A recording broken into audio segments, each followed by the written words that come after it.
All right, this tutorial is going to look at two other key measurements about a star that are based on the light output of the star. One is the spectral lines, which can eventually tell us about surface temperature, and the second one is how bright the star is, more specifically something called luminosity. And what we want to do is learn how to take measurements from the spectral lines or other information and turn them into those key measurements, which then coupled with other measurements we can learn other aspects of a star. So let's start with surface temperature. So as mentioned before, how we figure out the temperature of a star is based on its color, but more specifically, they are their spectral lines.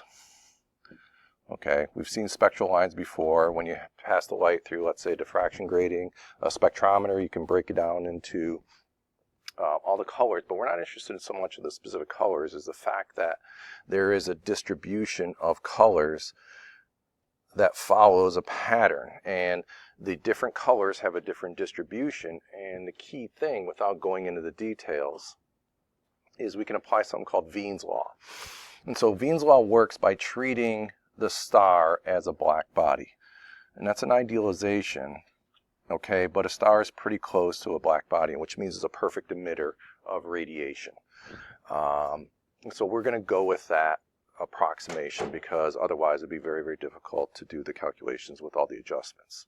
And what Wien's law does, if you look at the graph that I've outlined below, is there is, if you will, on the y-axis is the amount, how intense, etc. And at different temperatures, you see there's a peak, and that peak goes over a specific wavelength. And so what we can do is we can relate peak wavelength, what the color, if you will, is put out the most, to the temperature. And this is a very simple law, and it's a very important law. And it basically says that the peak wavelength is equal to a constant. That constant is 0.0029. We won't worry about where that comes from. Divided by temperature. Now that constant has units, and you can work out what the units have to be. It would just be meters per Kelvin, right, if we want to end up with meters for our wavelength. But that's not the main thing. This constant, I believe, will be in your reference tables.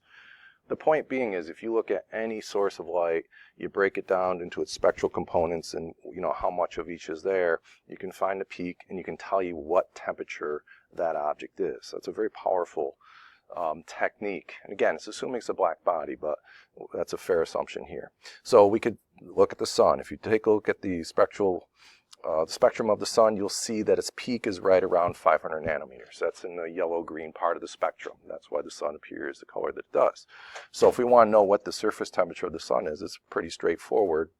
We can say we can turn the equation around, and it's our 0.0029 divided by, convert the nanos to meters, pretty straight enough, punch it in a calculator, and you round off and you get 5,800 degrees Kelvin.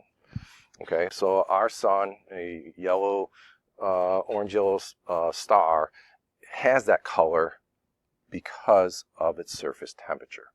And in fact, way back before we even understood all the temperatures of stars, people came up with a categorization class that is kind of outdated. The letters don't necessarily correspond to anything that makes any sense. But essentially what appeared to the eye or even the telescope in terms of color, they knew was somehow related to temperature, and you can see it here. So we'll see these classifications later on. For right now, you don't have to know anything about them, but note that red stars are cooler, orange-yellow like our sun are warmer, and then you can have stars that are so hot that they peak well beyond the yellow and green part of the spectrum and appear blue. Whereas if you're not quite there, the colors are more evenly distributed and they'll actually appear white. So it's an interesting idea of why something will appear blue after it appears white. All right, so that's one thing. We can get the temperature of the star fairly well by looking at the light and looking at the peak wavelength. Another property of the star that's hugely important is called luminosity. And luminosity is just a fancy way of saying the power output of the star.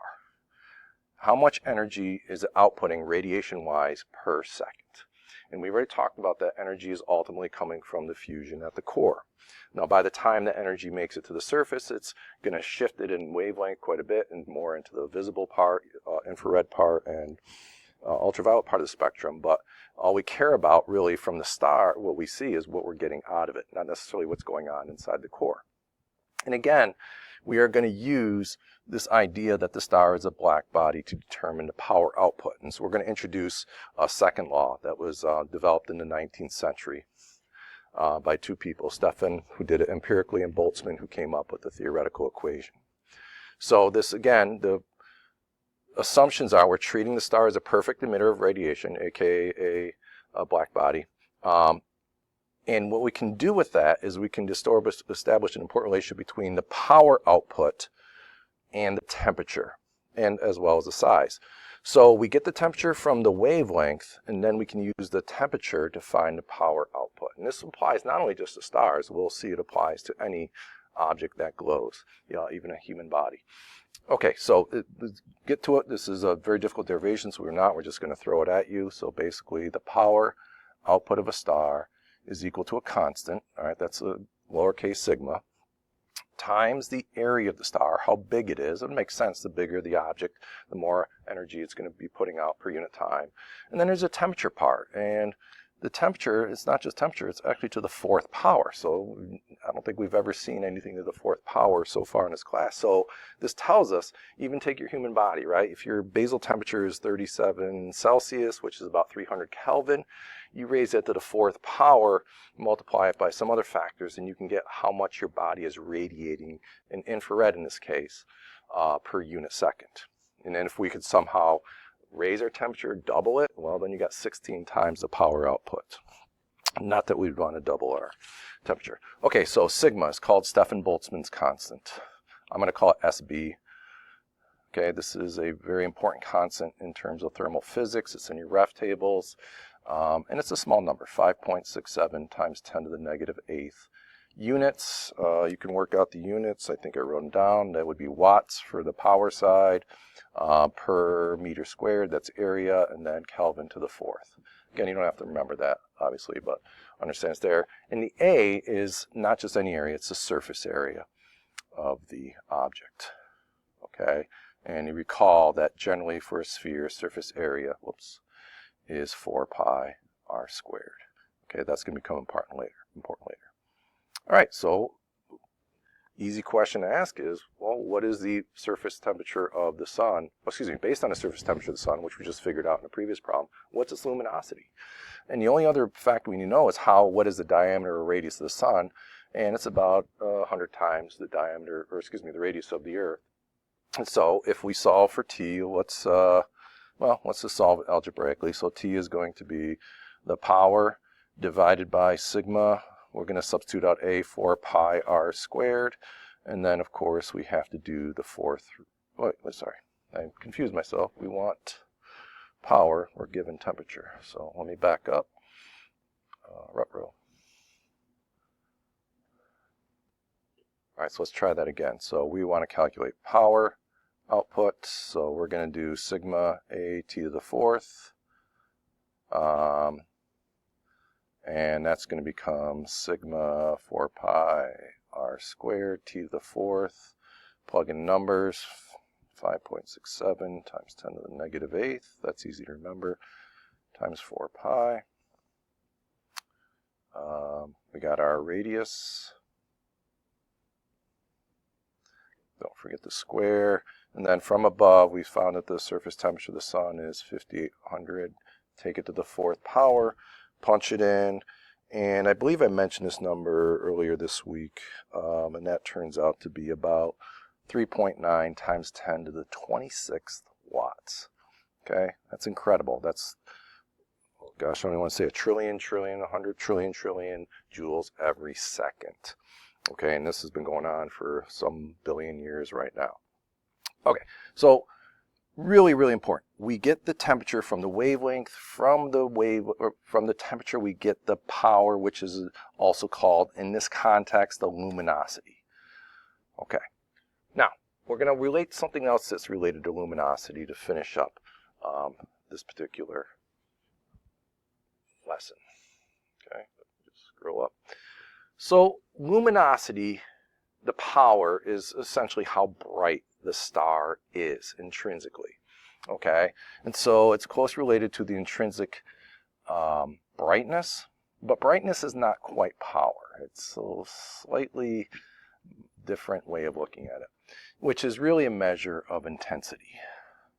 So intensity and power and brightness are all very similar, but there's a slight difference. And so what we want to do here, just for thoroughness, is relate the difference between, or the relationship between luminosity L and intensity I. And it's a fairly simple relationship in that intensity by definition for any object is simply its luminosity or power divided by area. It's basically how spread out is the source. If you take, let's say, a bulb or a star that's glowing, there's a certain surface area and a certain power. If I divide those two, I simply get the intensity, and that would be in watts per square meter. Now imagine that sphere of light is propagating out in all directions, and now I want to understand what's the intensity that far away, right? I'm some distance away. Well, you can see that that sphere of light is more spread out, so it's going to be less intense. The energy content hasn't changed, it's just become more diffuse, and so it makes sense to look at a quantity that looks at how spread out light is.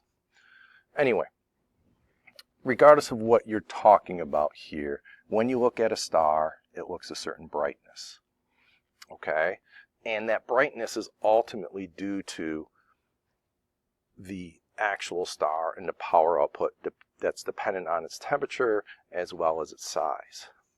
However, we are stuck here on Earth, we're observing that star, and so we can't look at it and say, oh, this is how bright it really is. All we can do is look at how bright it appears to be. So we don't want to confuse what is an absolute term, absolute brightness or absolute magnitude is sometimes called, with apparent brightness. Okay, so in this context, we're going to call apparent brightness little b for brightness. And that's what we see from the Earth, or if we send a probe out within the solar system, that brightness isn't going to change radically much because of the distance factor. Now, we've talked about before, we know that two objects can have the same apparent magnitude of brightness, but have very different absolute brightnesses based on the combination of size and or brightness and distance, right? A bright and far object can appear the same brightness as a dim and near object. So just be careful of that. Okay, so here is the idea. Bring it all home. If we look at a star, we have some photometer that can measure its brightness as appears from the lab. Okay, we call that B. That can be related to its actual brightness as long as we know how far away the object is. And that's why talking about the parallax earlier is hugely important. Okay, and we can use something that we've talked about here and there, but never really formalized, something called the inverse square law of light. And it's basically, if I have a source down here, and as we go further and away, R, 2R, 3R, you can see how the light spreads out a little chunk of it. Think of a little chunk of a sphere. You can see at some distance, R, it illuminates an area A. But if we go to twice the R, you can see it now illuminates 4A. And if we go thrice as far, it illuminates 9A. And so we see that the light is spreading out more and more. It's getting less intense, and it spreads out by the square of the distance. So that's why it's called the inverse square law. Translate that to what we've been talking about, then we can say that the brightness of a star is simply equal to its luminosity, which is its actual power output, divided by essentially how spread out it is. And how spread out it is a chunk of that surface area, or the actual surface area, 4 pi, oops, I gotta be careful here, d squared. So r generally means radius in this context. D here is going to mean distance. So I know this diagram has r's here. Let's just call them d's so we don't get confused. Okay, so we can now try to finish this up. Well, I'm going to run out of time, but we can apply this to a red giant Betelgeuse.